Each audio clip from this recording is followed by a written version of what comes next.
So, update na. Nandito tayo sa Catalunan Grande. Kung saan naninirahan si Click and Shot. Next page shots. Pitiken. At Edmac TV. Mr. Edmac ba o si Mr. Raj? Nandito sila nakatira sa Grande. Si Pitiken dito nakatira sa Skyline. Skyline Village. Diyan siya nakatira sa Skyline Village. So dito tayo dumaan, no? Hindi na tayo dumaan doon sa Ulas. Kasi sobrang traffic. Matraffic pa naman ngayon, siguro. Dito na lang tayo dadaan sa, ang tawag dito, Catalunan Grande.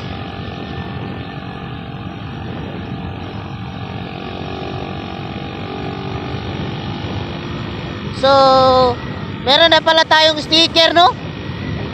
Sa gusto manghingi ng sticker, lapit lang kayo sa akin.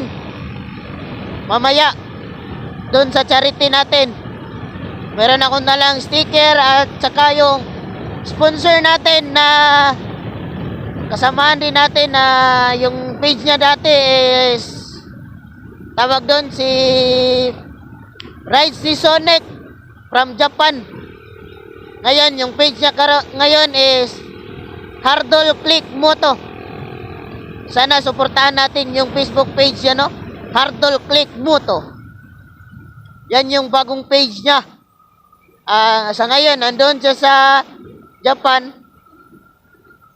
Kagaya ng dati, yung ginagawa niya dito sa Davao, yun din yung ginagawa niya dun sa dito sa Japan.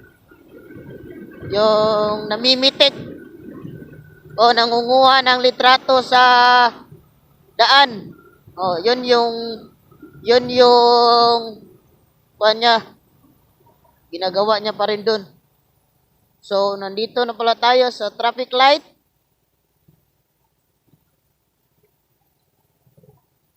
Dito tayo sa traffic light.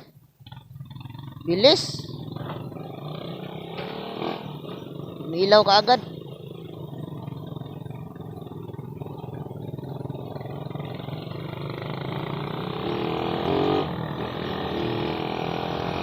So, nandito tayo sa Diversion Road. Diversion Road, Davao. Papuntang Las Terrazas. So, tingnan nyo yung daan. Sobrang maliwalas. Bihira pa yung dumadaan kasi maaga pa naman. So, hanggang dito na lang. Bye-bye.